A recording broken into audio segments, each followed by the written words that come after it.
الحمد لله نحمده ونستعينه ونستغفره ونؤمن به ونتوكل عليه ونعوذ بالله من شرور أنفسنا ومن سيئات أعمالنا من يهده الله فلا مضل له ومن يضلله فلا هادي له وأشهد أن لا إله إلا الله وأشهد أن محمدًا عبده ورسوله اللهم صل على محمد وعلى آل محمد كما صليت على إبراهيم وعلى آل إبراهيم إنك حميد مجيد اللهم بارك على محمد وعلى آل محمد كما باركت على إبراهيم وعلى آل إبراهيم إنك حميد مجيد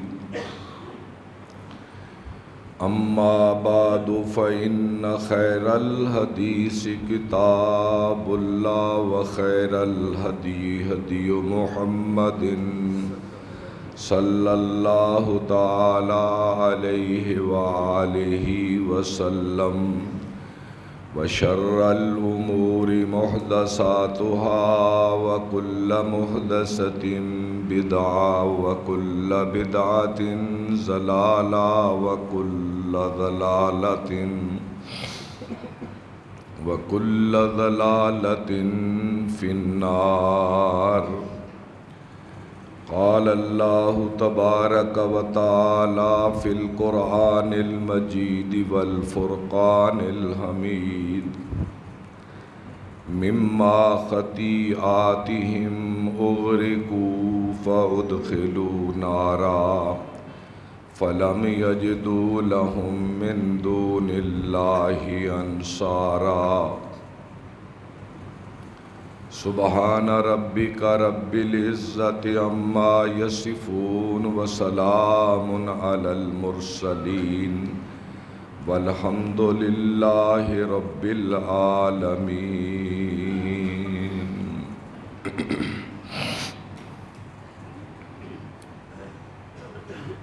وہ لوگ اپنی غلطیوں کی وجہ سے تباہ کیے گئے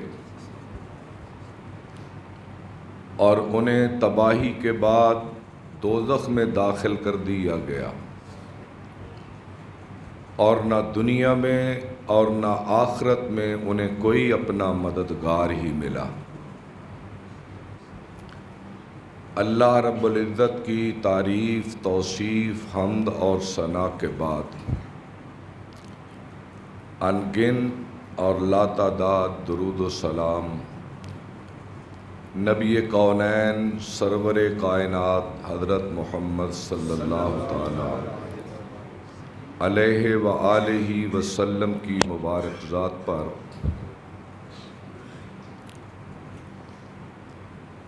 اس سے پہلے میں نے آپ حضرات کی خدمت میں ان دو قوموں کا ذکر کیا تھا جو اللہ کے عذاب کی نذر ہو گئی، جن میں ایک قوم نوح اور ایک قوم عاد تھی۔ ان لوگوں کے انجام کو بیان کرنے کا مقصد یہ ہے کہ ہم اپنا بھی محاسبہ کر سکیں کہ کہیں ہم میں وہ گناہ تو موجود نہیں ہیں کہ جن کی وجہ سے ہمیں بھی اللہ کی پکڑ سے دوچار نہ ہونا پڑ جائے۔ آج کے خطبے میں حضرت شعیب علیہ السلام کا ذکر کروں گا۔ یہ قوم بھی ان 7 قوموں میں سے ہے جو دنیا میں تباہ کر دی گئی، اللہ کے عذاب کا شکار ہوئیں اور ان کا نام و نشان اس ہستی سے مٹا کے رکھ دیا گیا۔ ان کے کا تھوڑا سا تعارف کرواؤں۔ انہیں اہل مدین کہا جاتا ہے۔ مدین مدیان سے نکلا ہے، مدیان۔ مدیان حضرت ابراہیم علیہ السلام کے ایک بیٹے کا نام تھا۔ آپ کی بیوی حضرت ہاجرہ سے حضرت اسماعیل علیہ السلام پیدا ہوئے۔ آپ کی بیوی حضرت سارہ سے حضرت اسحاق پیدا ہوئے، اور تیسری بیوی حضرت ابراہیم علیہ السلام کی، ان کا نام تھا حضرت قطورہ سلام اللہ علیہا۔ ان کے بطن سے ایک بیٹا پیدا ہوا جس کا نام مدیان تھا، اور مدیان سے پھر آہستہ آہستہ یہ مدین بن گیا۔ آپ کے بیٹے حضرت اسماعیل علیہ السلام حجاز میں چلے آئے۔ حجاز سے مراد مکہ، مدینہ، طائف اور یہ اس کے ارد و گرد کے علاقے، ان کو حجاز کہتے ہیں۔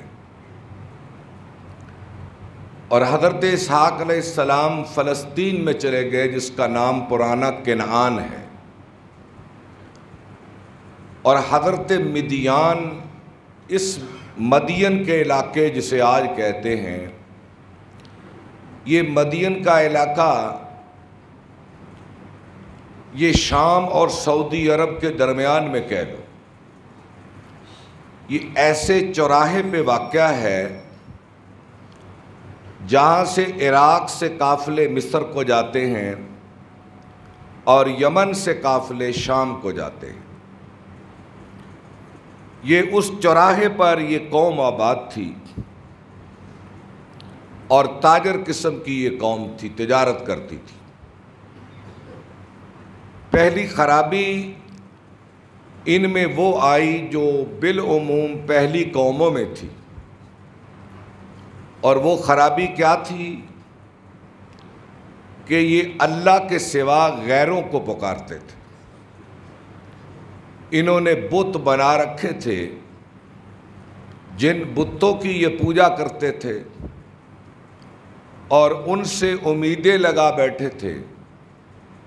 ان بزرگوں کی انہوں نے تصویریں بنا لی تھیں اور عبادت خانے بنا لیے تھے، اور ان کی تصویروں کو لٹکا کر ان سے مرادیں مانگتے تھے، اور مشکل وقت میں انہیں پکارتے تھے، ان سے اولاد مانگتے تھے، ان سے بارش مانگتے تھے، اور پھر ان اللہ کے نیک بندے جو دنیا میں گزرے تھے ان کی قبروں پر انہوں نے آستانے بنا رکھے تھے، اور ان آستانوں کا یہ طواف کرتے تھے، اور ان آستانوں پر پھر مجاور بیٹھ گئے تھے، اور وہ مجاور عوام سے نظریں لیتے تھے اور نیازیں لیتے تھے، اور لوگ منتیں مانگتے تھے، اور پھر وہ مجاور لوگوں سے کہتے تھے کہ تم ان آستانوں پہ چلے آؤ،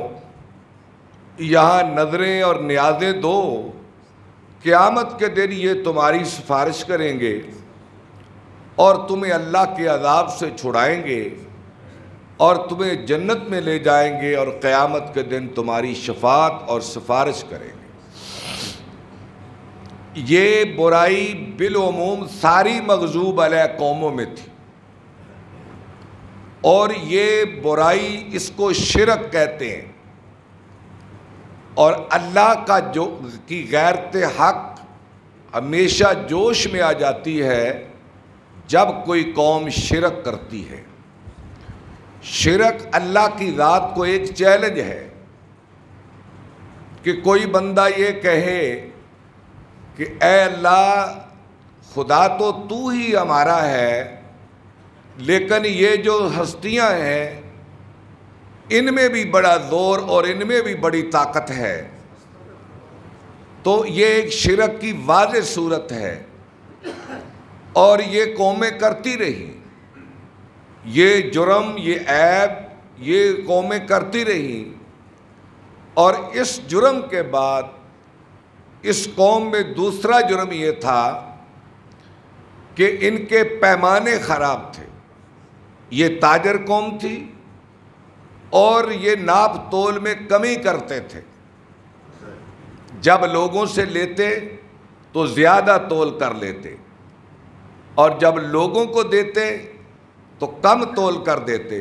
دوسرے لفظ میں یہ قوم بددیانت ہو چکی تھی، یہ قوم خائن ہو چکی تھی، اور ان کی خیانت اور بددیانتی اس درجے پر پہنچ چکی تھی کہ اب وقت آ گیا تھا کہ اس قوم کا مواخذہ کیا جائے۔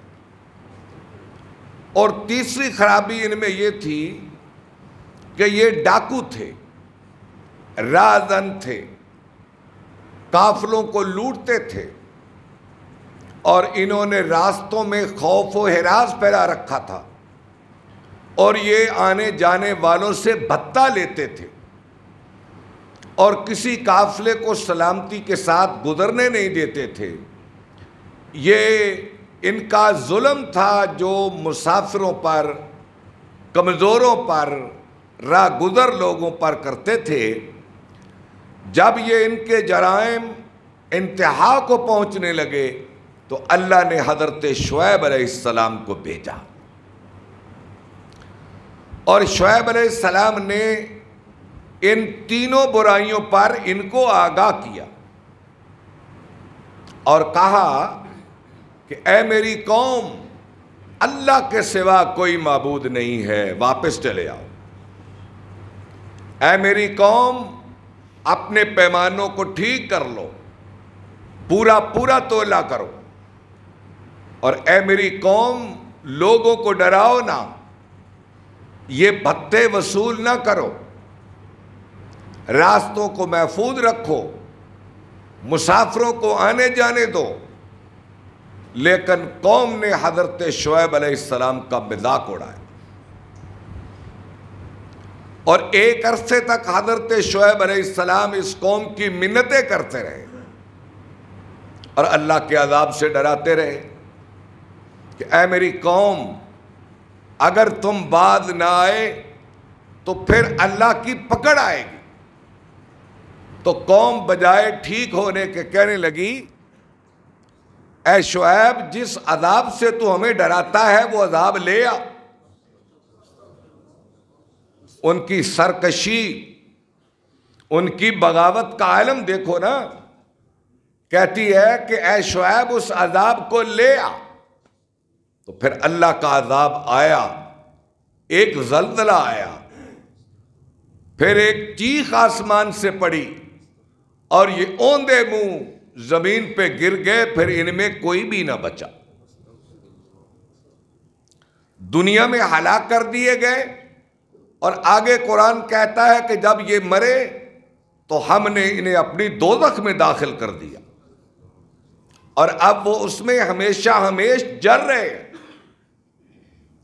اب میرے بھائیوں، ہم موازنہ کریں کہ یہ غلطیاں کہیں ہم میں تو نہیں ہیں، اور میں تو اس کی نشاندہی کے لیے اس عنوان کو چھیڑا ہے۔ سب سے پہلے یہ گناہ کہ ہم اللہ کے سوا کسی اور کو حاجت روا، مشکل کشا، یا ہم ان کو پکارتے تو نہیں مدد کے لیے، کیا ہم نے نیک لوگوں کی قبروں کو آستانے تو نہیں بنایا؟ کہیں ہم قبروں پہ جا کے سجدے تو نہیں کرتے؟ کہیں ہم قبروں والوں کو جا کر پکارتے تو نہیں ہیں؟ کہیں ہم زندہ یا مردہ انسانوں کو پیر بنا کر یہ عقیدہ تو قائم نہیں کر لیا کہ ان کی خدمت کرو، انہیں نذرانے دو، ان کے نام کی نیازیں پکاؤ، یہ قیامت کے دن ہماری شفاعت اور سفارش کر کے ہمیں اللہ کے عذاب سے بچائیں گے؟ کہیں ہم تو ان کو مشکل وقت میں پکارتے تو نہیں ہیں؟ یا ہماری آس اور امید ان سے تو نہیں ہے؟ یا ہمارے پیمانے تو خراب نہیں ہیں؟ ہم لوگوں کو ماپ کر، ناپ کر اور تول کر کم تو نہیں دیتے؟ یا ہم تو رازن نہیں ہیں؟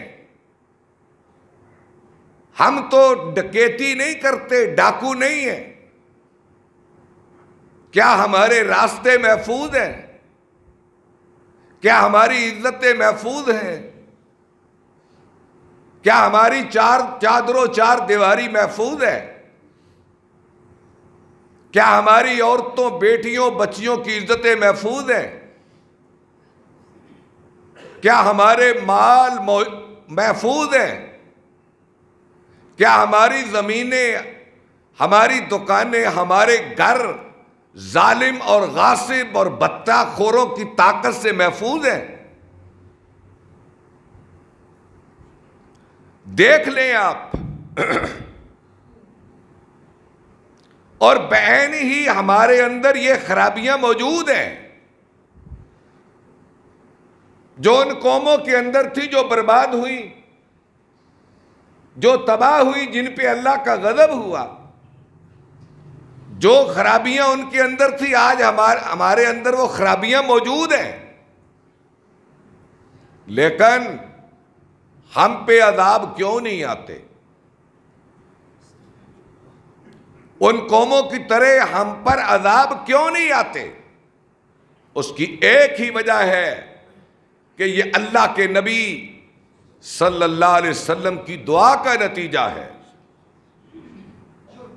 کہ آپ نے دعا کی تھی، اے اللہ میری قوم کو اجتماعی طور پر اس طرح برباد نہ کرنا جس طرح پہلی قومیں برباد ہو گئی تھی. یہ نبی کل رحمت کی دعا کا نتیجہ ہے، ورنہ آج ہماری بھی داستان تک نہ ہوتی، داستانوں میں ہم بھی کہیں کے اپنے انجام کو پہنچ چکے ہوتے. یہ آپ کی دعا کا نتیجہ ہے. لیکن آپ نے قرآن مجید کہتا ہے وَلَنُذِيقَنَّهُم مِّنَ الْعَذَابِ الْأَدْنَىٰ دُونَ الْعَذَابِ الْأَكْبَرِ لَعَلَّهُمْ يَرْجِعُونَ، کہ ہم تمہیں چھوٹے چھوٹے عذاب سے دوچار کریں گے، دون العذاب الاکبر، اس امت پر بڑا عذاب نہیں آئے گا کہ آسمان سے ان پہ پتھر برسیں یا پانیوں میں بہا دیے جائیں یا تیز و تند ہوائیں چلیں یا ان پر آسمان سے چیخ آئے یا آسمان سے آگ برسے یا فرعونیوں کی طرح یہ پانی میں ڈبو دیے جائیں. ایسا نہیں ہوگا. البتہ چھوٹے چھوٹے عذاب ضرور آئیں گے، ہم محسوس نہیں کرتے. ہمارے دل سنگ ہو گئے، ہمارے دل پتھر ہو گئے، ہماری آنکھیں چندھیا گئیں، ہمارے دماغ بند ہو گئے، ہماری سوچ و فکر پراگندہ ہو گئی کہ ہم اللہ کے عذابوں کو محسوس نہیں کرتے. کیا یہ عذاب نہیں ہے کہ بارش رک گئی ہے، موسم اتنا سخت ہے، چولستان کے اندر جانور مر رہے ہیں، انسان مر رہے ہیں، پانی کی ایک ایک بوند کو ترس رہے ہیں، اور انسان کتاروں میں لگ کر پانی کے گھونٹ لے رہے ہیں۔ اللہ نے آسمان سے بارش بند کر دی، اپنی رحمت کے دروازے بند کر دیے۔ آپ باہر گرمی کا اندازہ تو لگائیں، کس قدر گرمی اور بارش رکی ہوئی ہے، اور اللہ کی ذات جب بارش روکتی ہے تو یہ اس کی ناراضگی کا سبب ہوتا ہے، اور بے وقت بارشیں جب ہوتی ہے تو اللہ کی ناراضگی کا سبب ہوتا ہے۔ جب وقت پہ بارش نہیں ہوتی تو اللہ کی ناراضگی کا سبب ہوتا ہے، اور جب اللہ ناراض ہوتا ہے تو انسان کو کیا کرنا چاہیے کہ اپنے گناہوں کی معافی مانگے اور اپنے اندر جھانکے کہ میرا کون سا عمل ہے جس کی وجہ سے میرا اللہ ناراض ہے، جس کی وجہ سے اللہ کا غضب ہے مجھ پر۔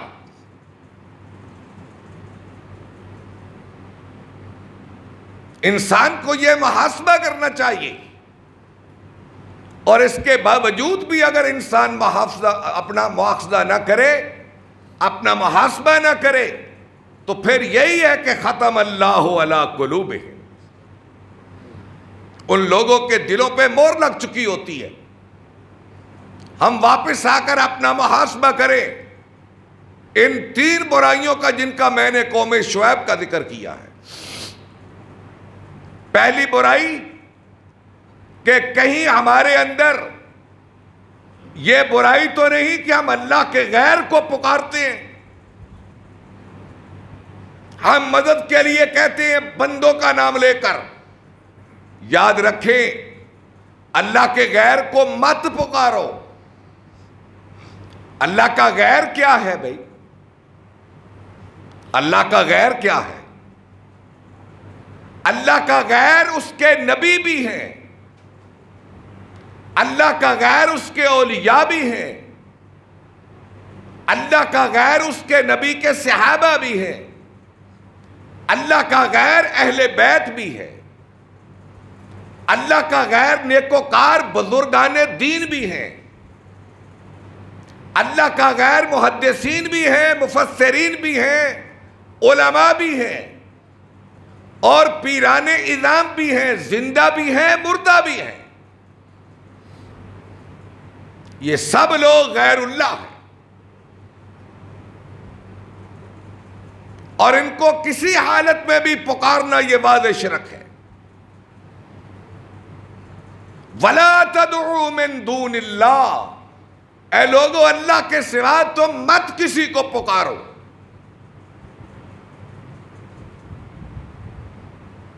قرآن مجید کا مزاج پڑھیں آپ،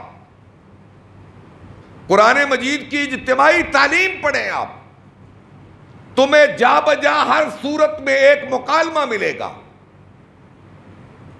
ایک مکالمہ سمجھتے ہیں؟ 2 آدمیوں کی آپس میں بات، 2 ہستیوں کی آپس میں بات، آپ کو مکالمہ ملے گا۔ مکالمہ کیا ہے؟ اللہ کی ذات قیامت کے دن کہے گی احشر الذین ظلموا وازواجہم، اے میرے ملائکہ ان ظالم لوگوں کو روک لو، ظالم لوگوں کو روک لو اور ان کے مریدوں کو بھی روک لو، وازواجہم ان کے ماننے والوں کو بھی روک لو، وقفوہم انہم مسئولون، انہیں روکو، میں آج ان سے کوئی سوال و جواب کرنا چاہتا ہوں۔ ان ظالموں کو جن کو دوزخ کی طرف لے جایا جا رہا ہے، میں ان سے کچھ بات چیت کرنی چاہتا ہوں۔ یہ رب اکبر کہہ رہے ہیں۔ بات چیت کیا ہے؟ ما لکم لا تناصرون، ما لکم لا تناصرون، تم تو دنیا میں کہتے تھے کہ ہماری بیعت کر لو ہم تمہیں جنت میں لے جائیں گے،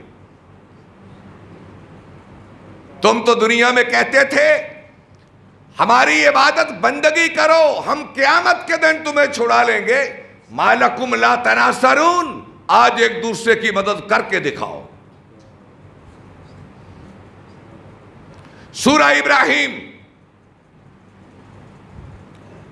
قیامت کے دن شیطان اور اس کے ساتھی دوزخ کی طرف جا رہے ہیں۔ اللہ کہے گا روکو بھئی ان کو۔ وَقَالَ الشَّيْطَانُ لَمَّا قُضِيَ الْأَمْرُ إِنَّ اللَّهَ وَعَدَكُمْ وَعْدَ الْحَقِّ وَوَعَدتُّكُمْ فَأَخْلَفْتُكُمْ وَمَا كَانَ لِيَ عَلَيْكُمْ مِنْ سُلْطَانٍ إِلَّا أَنْ دَعَوْتُكُمْ فَاسْتَجَبْتُمْ لِي فَلَا تَلُومُونِي وَلُومُوا أَنفُسَكُمْ ما انا بمصرخکم وما انتم بمصرخی انی کفرت بما اشرکتمونی من قبل۔ دا ترجمہ سماعت فرمائیں۔ جب فیصلے ہو جائیں گے، شیطانیت اور ان کے پیروکار، یہ ساری شیطنت ہے، یہ شیطان کی سجائی ہوئی بات ہے کہ فلاں بڑی کرنی والا ہے، فلاں بڑی کرنی والا ہے، فلاں کی بیعت کر لو، فلاں کے آستانے پہ چلے جاؤ، فلاں کے نام کی یہ دے دو، میں نام نہیں لیتا، فلاں کے نام پر یہ کر دو، اس کو پکارو۔ یہ شیطان کی سجائی ہوئی بات ہے، یہ رحمان کی سجائی ہوئی بات نہیں ہے۔ رحمان کی سجائی ہوئی بات ایک ہی ہے، یا ایھا الناس اعبدوا ربکم الذی خلقکم، کہ اے انسانوں اس خدا کی عبادت کرو جس نے تمہیں پیدا کیا ہے۔ یہ رحمان کی سجائی ہوئی بات ہے، اور باقی یہ سب باتیں شیطان کی سجائی ہوئی باتیں ہیں۔ اللہ کی ذات شیطان سے اور ان کے مریدوں سے کھڑا کر کے پوچھے گا، ہاں بھائی بتاؤ، یہ شیطان کی سجائی ہوئی باتوں پہ لگے رہے، اب چلو ان کے پیچھے۔ تو یہ لوگ شیطان کو برا بھلا کہیں گے، تیری وجہ سے ہم پکڑے گئے، شیطان تیری وجہ سے ہم پکڑے گئے۔ شیطان کہے گا آگے سے، لو پھر سن لو، ان اللہ وعدکم وعد الحق، اللہ نے اپنے بندوں سے جو وعدے کیے تھے پورے کر دیے۔ ووعدتکم، اور جو میں نے وعدے کیے تھے میں مکر گیا۔ فَأَخْلَفْتُكُمْ، میں ان سے مکرتا ہوں۔ وَمَا كَانَ لِيَ عَلَيْكُمْ مِنْ سُلطان، میرا تم پر کوئی زور تو نہیں تھا۔ إِلَّا أَن دَعَوْتُكُمْ، میں نے تو ایک آواز لگائی تھی، میرا زور نہیں تھا تم پر، میں تمہیں بازوؤں سے پکڑ کر آستانوں پہ نہیں لے کے جاتا تھا، میں تمہیں ہاتھوں سے پکڑ کر مزاروں پہ نہیں لے جاتا تھا۔ إِلَّا أَن دَعَوْتُكُمْ، میں نے بس آواز دی تھی کہ چلو بھئی ان کے پاس چلے جاؤ، ان کے پاس چلے جاؤ، ان کو پکارو، ان کو پکارو، میں نے تو آواز دی تھی۔ فَاسْتَجَبْتُمْ لِي، اور تم میرے پیچھے لگ گئے۔ بڑے احمق تھے تم، بڑے احمق تھے تم۔ فَاسْتَجَبْتُمْ لِي، تم میرے پیچھے لگ گئے۔ وَلُومُوا أَنفُسَكُمْ، اپنے آپ کو کوسو، اپنے آپ کو برا کہو۔ فَلَا تَلُومُونِی، مجھے برا کیوں کہتے ہو؟ مَا أَنَا بِمُصْرِخِكُمْ، آج میں تمہیں چھڑا نہیں سکتا۔ وَمَا أَنْتُمْ بِمُصْرِخِیَّ، اور نہ تم مجھے اللہ کے عذاب سے چھڑا سکتے۔ اس لیے میرے بھائیوں، یہ شیطان کی سجائی ہوئی بات ہے، شیطان کے پیچھے مت چلو، رحمان کی بات کے پیچھے چلو۔ میں کسی مسلک پہ طنز نہیں کر رہا، میں تو قرآن کا مزاج بتاتا ہوں۔ قرآن کا مزاج یہ ہے، جگہ جگہ پہ آپ سورہ شعراء میں چلا جائیں، قصص میں، طٰہٰ میں اور سورہ اعراف میں چلے جائیں، ان ساری صورتوں میں مکالمے یہی بیان ہو رہے ہیں کہ بھائی آج تم جن کو پکارتے ہو، کل قیامت کے دن ہم انہیں اور تمہیں ملا کے دوزخ میں پھینک دیں گے۔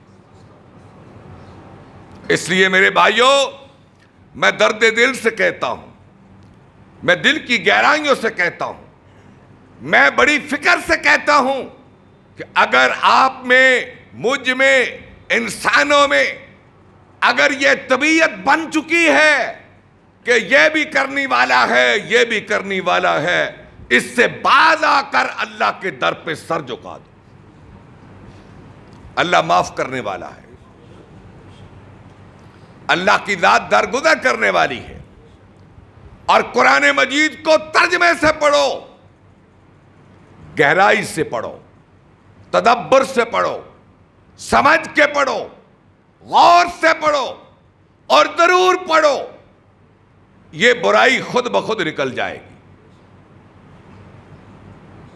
ہم نے قرآن کو پڑھا ہی نہیں ہے، ہم نے اس کو سمجھا ہی نہیں ہے، ہم نے یہ سمجھا ہی نہیں کہ اللہ نے اپنے حبیب پر یہ اتارا کیوں تھا۔ مکے کے لوگ قرآن کو پڑھ کے، قرآن کو سن کے مسلمان ہوتے تھے، قرآن کو سن کر اپنے لات، منات اور عزا کو چھوڑتے تھے، اور اپنے بتوں کو چھوڑتے تھے قرآن کو سن کر۔ لیکن بڑے افسوس کی بات ہے کہ ہم اس قرآن کو مانیں بھی، ایمان بھی لائیں، تعظیم بھی کریں، تلاوت بھی کریں، پڑھیں بھی اور سمجھیں بھی، اس کے باوجود یہ برائی ہم میں کیوں موجود ہے؟ اللہ سے دعا کریں کہ اللہ پوری امت کا عقیدہ پختہ کر دے، اور جو بھٹکے ہوئے ہیں راستے سے، اللہ ان کو راستے پہ لے آئے۔ ہم تو خیر خواہی سے یہ بات کرتے ہیں، ہمارا تو یہ پیغام ہے، ہماری یہ آواز ہے، ہماری یہ پکار ہے، جس کا جی چاہے ہمارا ہم سفر ہو جائے، جس کا جی چاہے ہمارے ساتھ چلے آئے، جس کا جی چاہے ہمارا ساتھی بن جائے، ہم تمہیں توحید کی منزل پہ لے جانا چاہتے ہیں۔ جس کے لیے نبی آئے، گرمی بہت زیادہ ہے، موسم بڑا تلخ ہے، میں انشاءاللہ اپنی بات کو آئندہ جمعے میں یہاں سے شروع کروں گا۔ اللہ سے دعا ہے اللہ عمل کی توفیق عطا فرمائے۔